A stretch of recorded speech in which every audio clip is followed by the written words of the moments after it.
Jesus, is there anything better than the blues?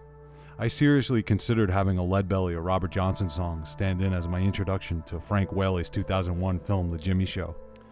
Everything that needs to be said about why this film was valuable and that it was grossly overlooked and underappreciated by critics and audiences are woven into the fabric of the blues. It's because it concerns the beauty of feeling bad. And movies, as an art form a few thousand years behind the art of music, doesn't understand the beauty of feeling bad. Feeling bad isn't in the movie's vocabulary, at least not Hollywood's. Forgive me for once again quoting Edward Albee talking about his play Who's Afraid of Virginia Woolf.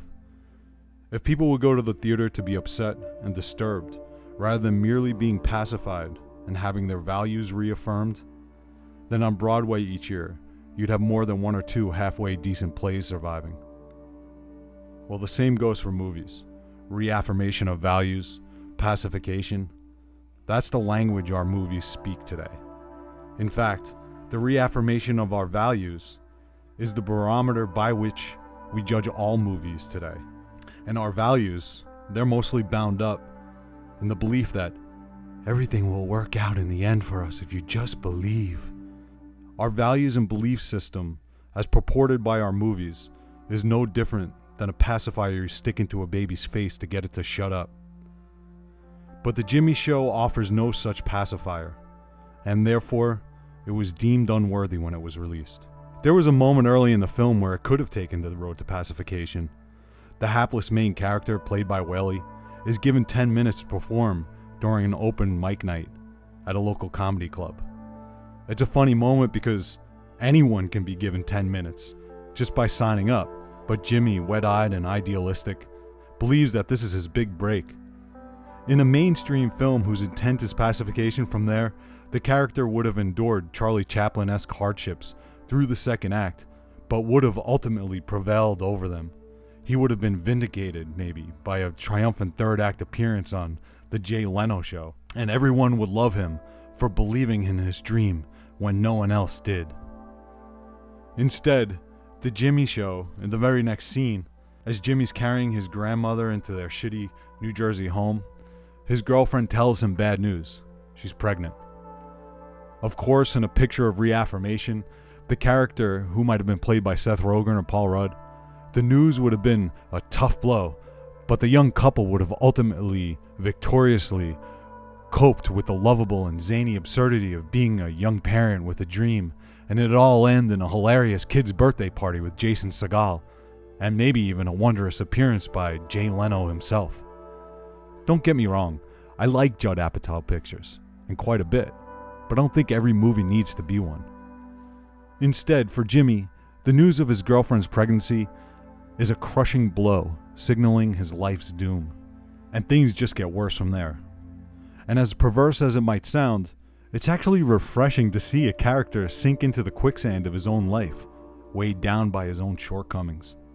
It's a breath of fresh air to see someone fail and fail and fail again, to see them struggle and succumb, to feel embarrassed for them because they just can't see that their dreams are simply out of their reach and always will be, even as they reach so desperately for them. Because sometimes, some dreams are out of reach. Sometimes love is lost and you can't get it back. Sometimes you're going to fail. And one day, as unbelievable as it might seem, you will die.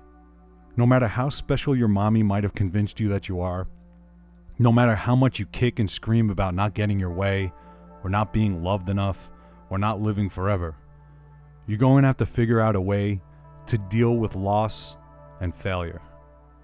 And if you, like many, have been walking through your life demanding every movie you see to be the feel-good movie of the year, with a pacifier firmly screwed into your fat fucking mouth, believing every Hollywood dream they sell you is yours for the taking if you just believe in yourself, when that day of loss and reckoning comes, and you don't know how to deal with it, maybe you'll accept it and see how blind you've been to your life, how shitty you've lived it. But probably, with your last breath, you'll just blame mommy for not making it all better again. Jimmy, in the stand-up tragedy act that is his life, has it worse than most of us. His is a continuous series of failures, a slow and steady, torturous death of a life, and he deals with it badly. He insists on appearing at local rundown comedy clubs where his act is anything but funny. Instead, he's embarrassing and sad and tragic. But this is his dream, and he's sticking to it, even at the expense of the audience, even at the expense of his family, even if it means that everyone around him has to suffer just as much as he's suffering. That everyone hates his act just serves as fuel for it, and it's soon running on vitriol alone. The film then raises interesting questions revolving around Jimmy's performance and art itself. Does stand-up need to be comic, and why? Isn't the purest form of art the intensely personal, the impassioned? The vulnerability the writers of the film revealed through Jimmy is an act of courage rare to find. There's a scene where Jimmy's wife walks out of the club because the intimacy that Jimmy reveals on stage is too painful and embarrassing for her to hear. I know this scene all too well. My own wife can't read most of what I write, and most of the time, I'm embarrassed enough for the both of us. In the end, maybe Jimmy learns too late that art needs craft as much as confession. That an artist needs to serve his audience as much as or more than he serves himself. He maybe realizes too late that he just isn't funny. He maybe realizes too late that he keeps failing because he's reaching for the wrong dream. He maybe realizes too late that he's been unwilling to change course when the road in front of him was closed. He maybe realizes too late that he's ignored the only thing that he was good at, running and track and field, because he wasn't willing to work hard at it. That he let his dreams slip away because he was lazy and selfish and gave up. And because of that, in the wake of his missed life, he somehow got it in his head that he's entitled to the beer he steals from the supermarket where he works, that he's entitled to be served immediately at the local corporate restaurant, that he's entitled to the love of his wife, whom he takes for granted, that he's entitled to the adoration of an audience, all because his life sucks. Even more tragically, Jimmy maybe realizes too late that he should have looked around him to see a different kind of dream blooming right there in front of him, his family. He maybe realizes too late that he should dream new dreams, and that sometimes we need to do ourselves a favor and let go of some dreams. Letting go of dreams is a notion that doesn't exist in mainstream America. Scroll your Facebook page. Probably every moron you know is pretending to live some dumb conception of a dream they were sold, feeling like such a fraud, whether they're conscious of it or not, that they keep trying to convince it to themselves and to everyone else because, God forbid if they weren't living the American dream, as special as they are. No, letting go of dreams is tantamount to blasphemy in the age of entitlement, and Hollywood doesn't care that failed dreams are a reality, and that we're creating an empire of spoiled brats wholly unprepared to deal with loss. Hollywood, unlike good art, isn't concerned an iota with reality. Neither, it seems, are the rest of us. But I digress. And look, it comes down to this. Hollywood don't know shit about the blues. Hollywood doesn't understand that sometimes feeling bad can make you feel good. Sometimes we need our stories and songs to make us feel bad for a little while, because sometimes we really are going to feel bad, and that's all right.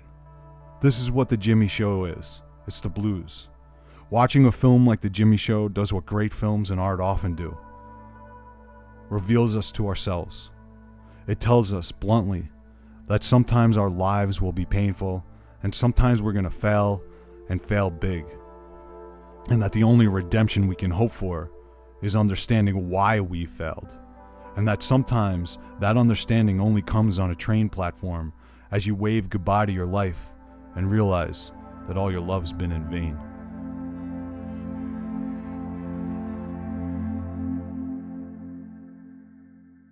We're talking 2001's The Jimmy Show, written and directed by Frank Whaley, starring Frank Whaley. Joe, great introduction. One of the best you've done. Let me start off by saying that your comparison to this being the blues is absolutely fucking dead on. And let me tell you why, real quick, and why where I found this movie. Well, where I found this movie and when I watched it and where I was at that point in my life. I was just breaking up with a girl who I adored, who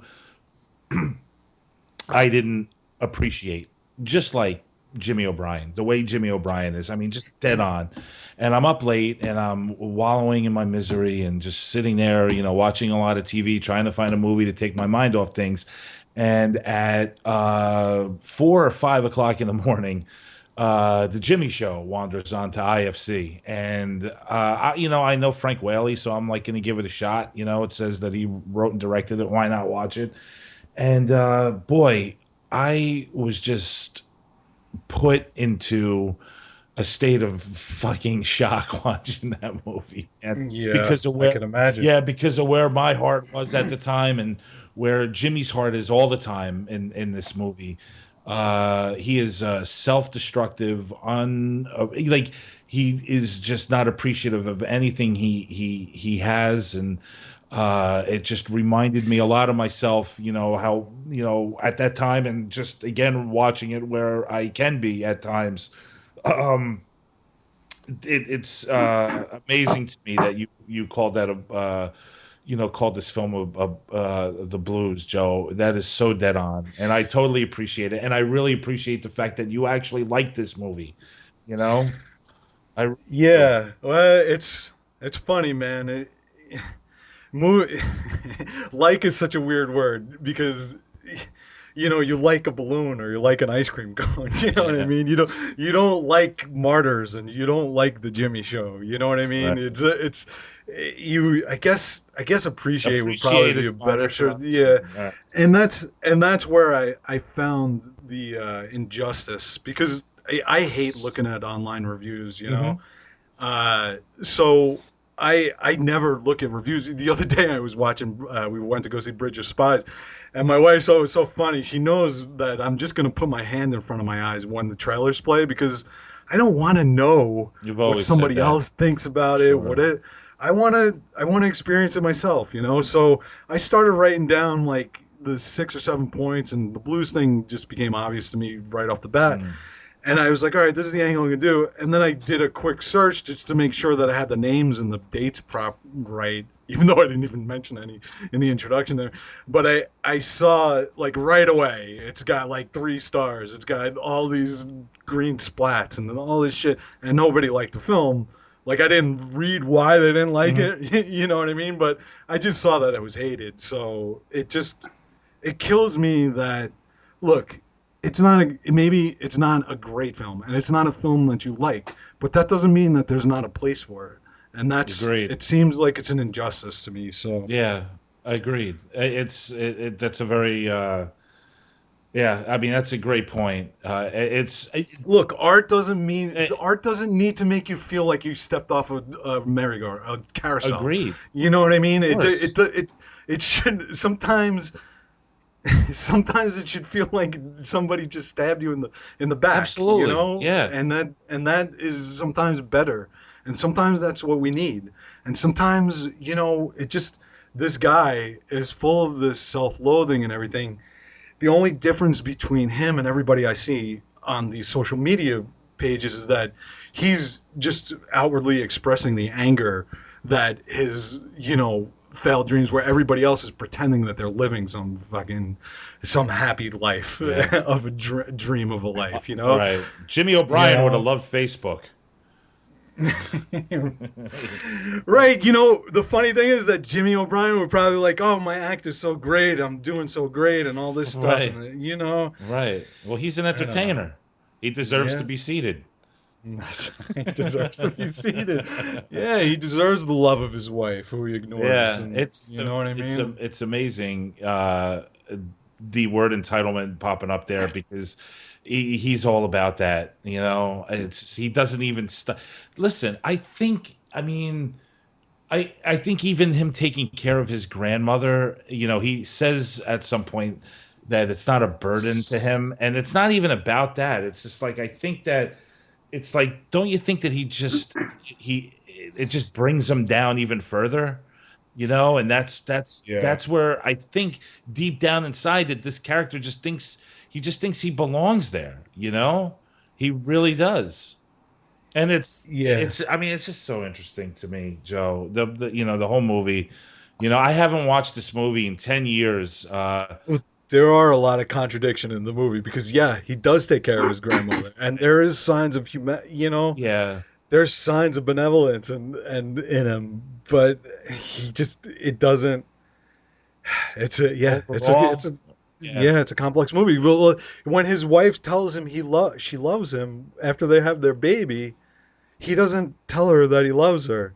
But Right. then in his act, he says she's my best friend, and I fell in love with her the minute I saw Right. her. So, Well, that's yeah, another this great is scene too, because he wanders into that emergency room and he demands to be taken care. His situation, he doesn't think about any other buddy's situation that it's could be fine. going on there. It's his situation that matters the most. It needs to be taken care of immediately, and he's just like having a temper tantrum, And his wife Yeah, says that she loves him before she goes in and has labor, Joe, which is a right, really right, pretty moment, but like right, it's right. kind of spoiled because he doesn't react to it, you know.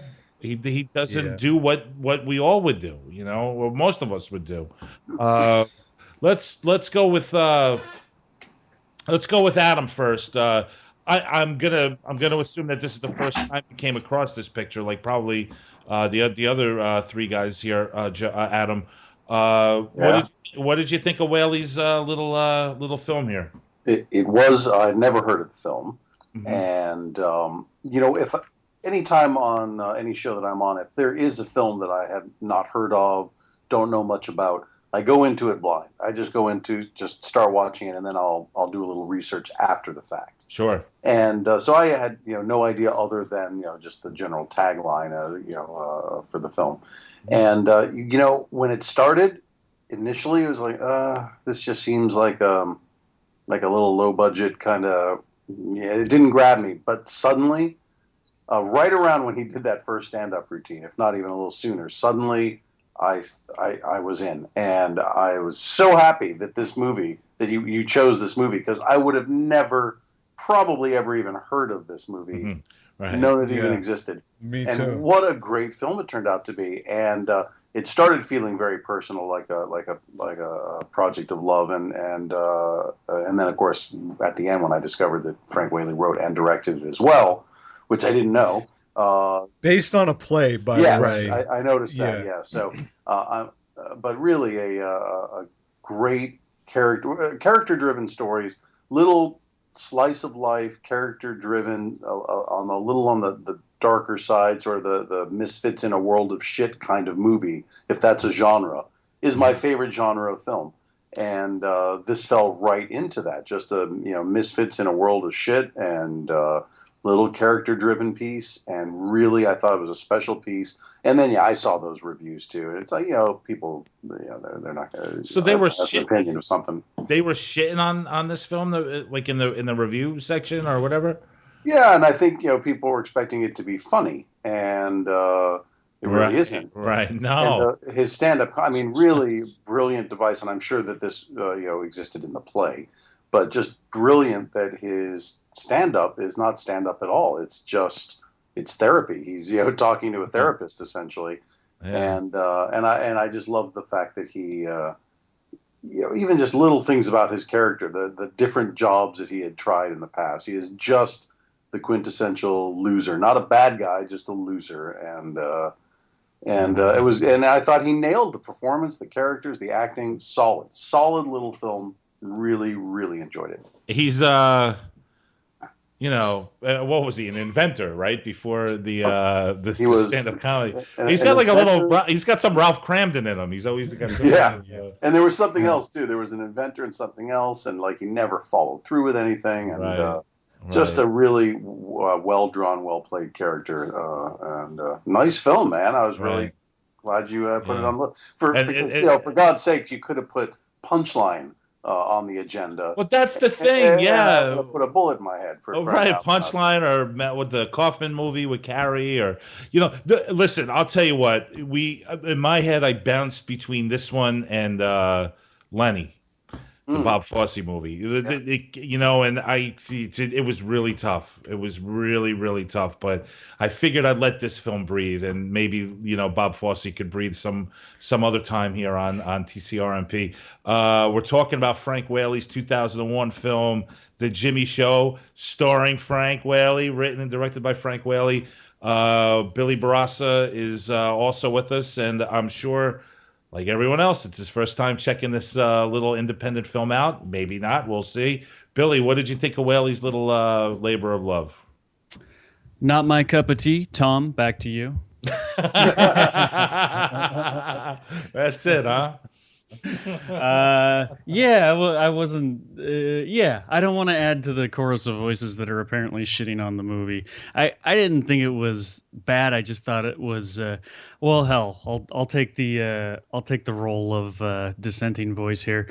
I thought it was really badly constructed and awkward and maudlin. And like, I get the situation. Like, if it's the blues, you can have a classic blues song and not know how to play it well.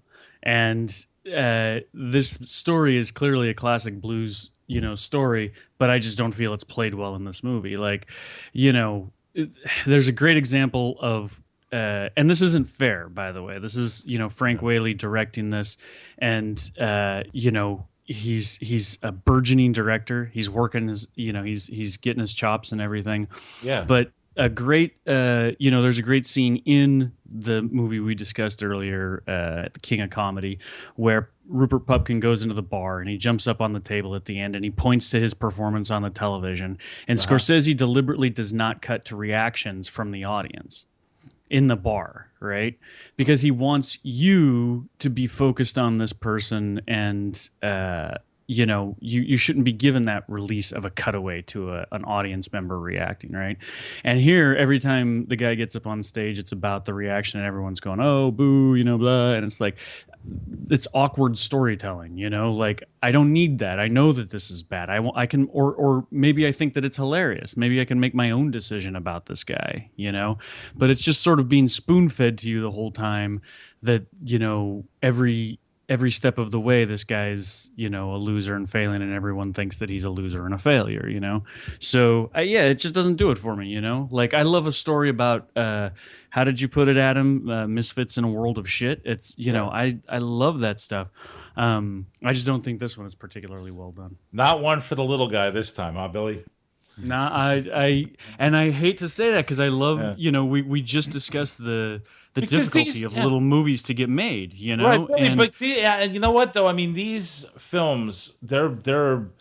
Listen, I'm not saying that there aren't independent films out there with the same budget, as this one. There will always will be, but I just, like it or not, this film, there's a fucking heart at the center of it somewhere, that you kind of have to respect, and I just think that these films are like a dying breed. These like little independent films that really they're just trying to give as much as they can to you, And I mentioned a movie during our season opener that I watched called The Comedy, which I felt is that has that spirit today, that, back then. Listen, I saw this film and another film around the same time called Love. It might have been within 24 hours. So IFC was like on a roll, and it was perfect for me. It was a movie called Love Liza with Philip Seymour Hoffman. And I just really miss those, those really nice, small, independent, like Steve Buscemi's Trees Lounge, those neighborhoody kind of like hearty independent films. I think that they're kind of disappeared. I'm not saying they're completely disappeared, but I don't think they're coming at you as wonderfully as they were, 15, 20 years ago. While I was watching this, I was wondering, Tom, if this was like, do you feel like Frank Whaley's character is to you what Luke Skywalker is to me? Is this like, is this a mythological figure in your mind that you feel like an affinity for his story that is? I just know, I know what it's like to be selfish. I know what it's like, to want more than you have, and it's probably unrealistic that you'll ever obtain that goal. I completely relate to Jimmy O'Brien in a lot of ways. His inability, I mean, he's ineffective with his wife, even though she's probably a lot better looking and a lot cooler than he actually deserves. She actually gives him a child. I just think at the time when I watched this movie, I was in a place where a lot of that stuff that Whaley's trying to convey to his audience really had, a pretty big effect on me. So Billy, it's just like one of those moments where the film might not be, a great film, but it had, I had a reaction. That's to it. how I feel about it too. I think that a neighborhood film is a great term to coin, actually, Tom. I think the intimacy of this speaks much louder than the execution of it. Absolutely. I think that exactly what you're saying is that the heart of this film, and look, both of us might be a little bit biased toward this film because of its locale. And, I was watching it. I was like, man, I this is know. like New Jersey, the movie. Yeah, there's no real way Right. for me to disentangle from that. I mean, he's shooting in, Hoboken train station. He's shooting basic Newark, Mhm. Jersey City, all these places that where I grew up, And when he's being heckled by those meatheads, those Guido I meatheads. know. I mean, Through. that's the shit that I felt like I had to contend with, like, when I'm reading a book or whatever in high school, and Right. they're like, oh, what are you, a fucking faggot? That Yeah, kind of I've shit, dealt with that you know what I mean? nonsense. Oh, I still deal with it here in the cutting room Yeah. sometimes, by Oh, the way. stop. Nobody's ever called him a faggot. yeah, I think you did, actually. You at least Max did. Anyway, the point I is would never that say that, Joe. Don't say that, please. okay, who's your girl? All right, I'm not gonna get into this. We're gonna get into that. The point is that it feels like it hits an emotional target. I think you feel like that too, right? Obviously, you're not too far away from where this was all being filmed. I think this was more North Jersey, Yeah, but it's New Jersey. New Jersey. yeah. Billy, you it's- think? I mean, right? No, it's funny, Billy. You think that really helps with my, liking toward the film? Is that it is a New Jersey film? I mean, I didn't really give too much thought to it, other than I think that plays into it a little bit. plays into it. Yeah. I mean, listen, as a non New Jersey native, I spent 18 months there, and that was like watching this movie is like ticking off a checklist of life in New Jersey. Like everything from the light, the brick buildings that he works in, that the cold late autumn day. gray. everything, the cars, as soon as those guys started heckling him in the bar, the fact, like, from the opening shot, he drives past the building and there's this shitty little sign hanging on the side of a shitty little building, and it's a comedy club, and I'm like, oh Jesus, Mary and Joseph, like, it strikes you right in the heart. yeah. So it's like that aspect of it. I mean, I can get into that, but I also, it's possible that I'm actually less favorably inclined toward it for that same reason that you're favorably inclined toward it. You know what I'm saying? Is it's Sure. like I know it too well, and I'm like, oh, I'm kind of rolling my eyes, like, yeah, like I've been hearing this story from guys from New Jersey for so long. I don't want to hear it one more time. Fair enough. All right. but the truth of it is it's just resounding, and it's powerful, I guess, to guys like me and Tom, just because we've just felt it. We feel it so closely. Yeah. I mean, You've seen it. the other thing is that just what I was sort of kind of going over in my review there is that look, it would have been easy for me to pick apart the execution of it a little bit. I mean, the soundtrack was Terrible. it's terrible. I agree. I mean, it's just That was bad. some peppy rock, I gotta say. Well, and not It even annoyed that, but the me. problem. It annoyed me right off the bat. Like, when he was doing that little photographic montage of his life at the beginning, I was really, it almost ruined what I was about to watch. Honestly, Joe. Yeah, Are you I referring mean, to some the of sentimental piano music? Yeah. Well, again, there was just it was more of a rocky piano-y, Wasn't that his brother that did all the music? And see, that's the thing that I And was that's the gonna say. piano music is rough, Yeah, man. it is. Yeah, It's his it's brother. rough. His brother's doing that. That's Yeah. Well, and again, it's just that the heart, even of that, just speaks louder than the execution of it in a lot of ways. You know, I feel like there's a lot of blood in this. You know, and that's why I don't want to throw my voice into that gravel pit. You know, and to take it to give it a different look. You know. yeah. And I would say that, just like to get specific about cutting to the audience members. I mean, look, obviously Scorsese has other things that are happening in the film, so it can't be a direct comparison. But the excruciating embarrassment of this dude Jimmy's performances are only intensified by those reactions, those slow, terrible, or fucking He reactions. he does make Rupert Pupkin look like Richard Pryor, doesn't he? That's what I mean. That's what I'm saying. Well, It's Pumpkin's just act like, isn't that bad. Ooh. I mean, it's not. Well, it's, that's As compared to seen Jimmy. worse. Yes. Yes, absolutely. of course. Yeah. you know what's funny is, before I started thinking about Pupkin's end monologue as sort of a delusion, I sort of thought about it as Scorsese commenting on, the fact that he eventually became successful, is that success is dependent on a media, something being acceptably mediocre. You know what I mean? Like Pupkin's monologue there at the end. I don't know. That's a little bit off the beaten track. Take it easy, Joe. Oh man! All right, Frank Whaley's The Jimmy Show from 2001, written, directed, and starring Frank Whaley. I'm going to throw out there, if anybody has anything else they want to say about The Jimmy Show or anything stand-up related, now would be the time to do it. Otherwise, we're going to start wrapping things up in just a few minutes.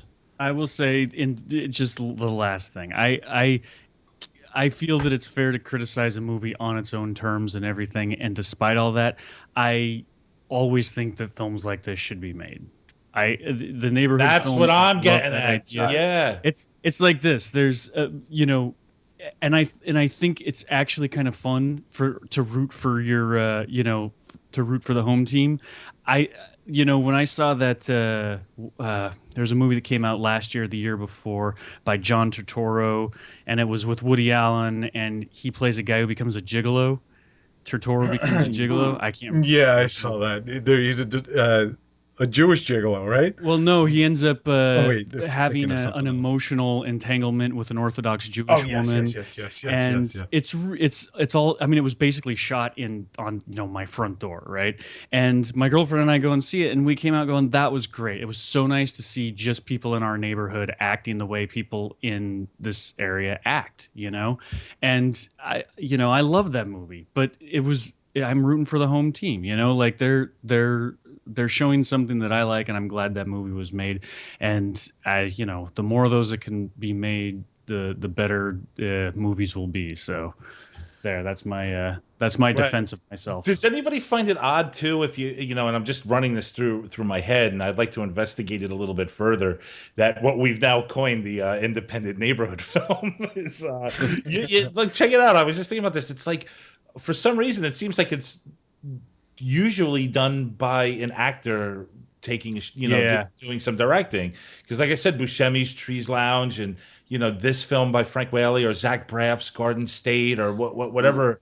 There's a great one called God's Pocket, another Jersey film. Tom, I recommend. God's Pocket.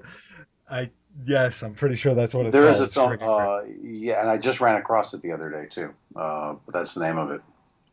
Yeah, it's great. Sean It's freaking Penn did a couple of films. One was The Pledge with Jack Nicholson, which is like an Yes. intimate character study. Sure. Yes. Yeah. See, I mean, it's just it's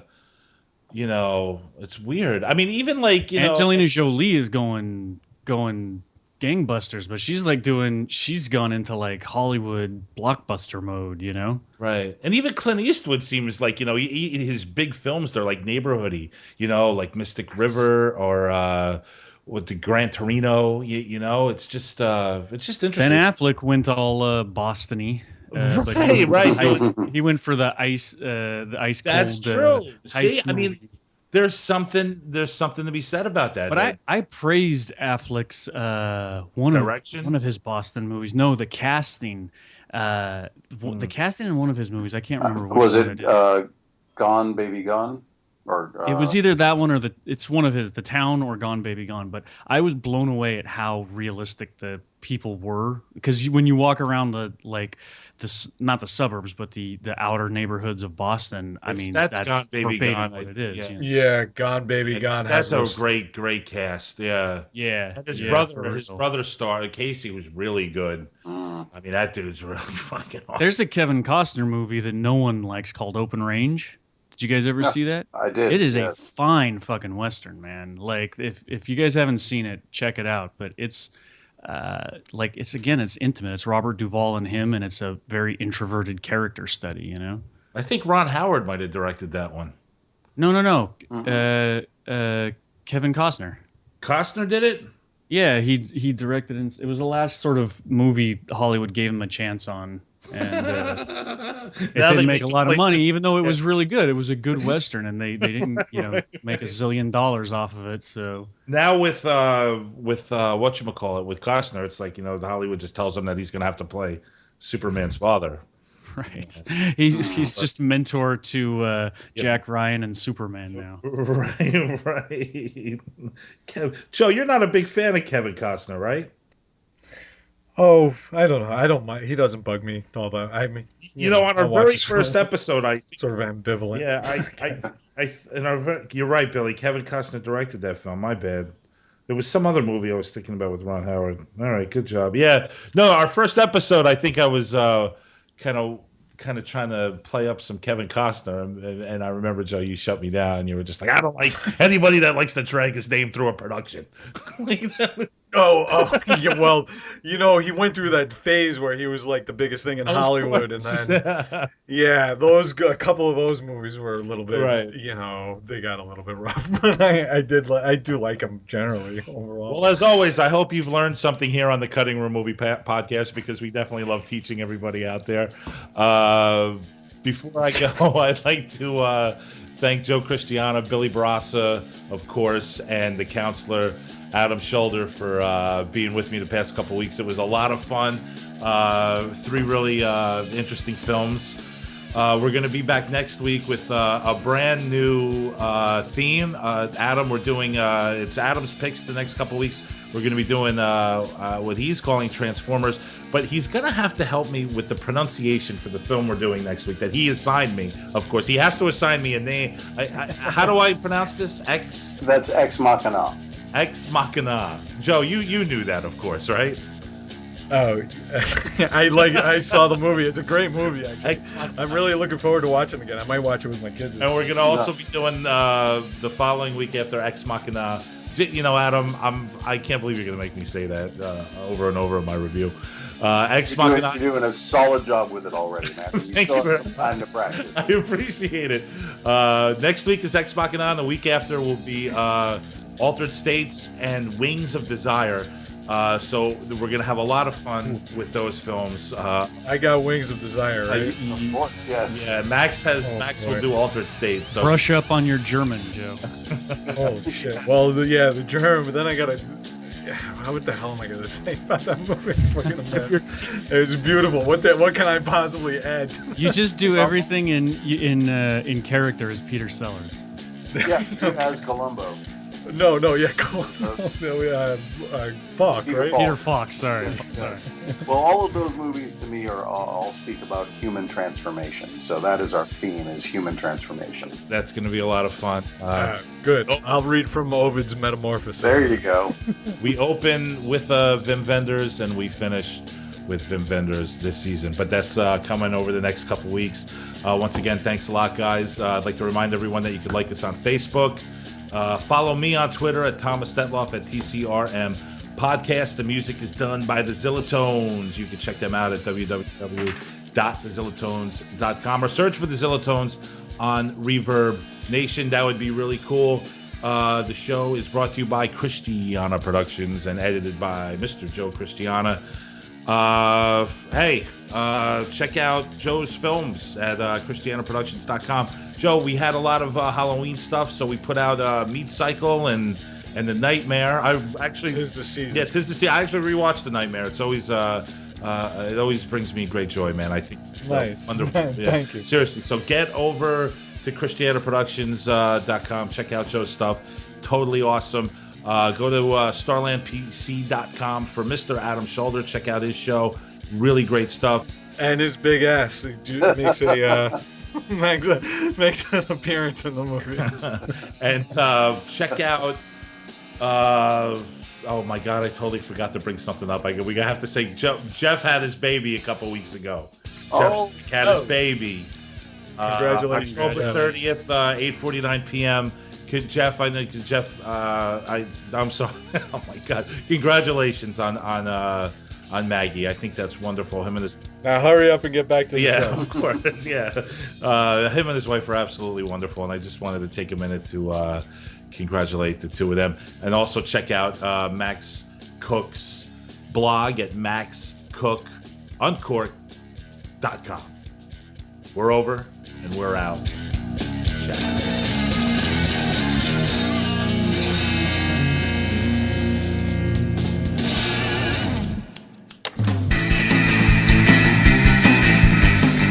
Tune in next time to satisfy more of your strange desires. The Cutting Room Movie Podcast. We do chicken right.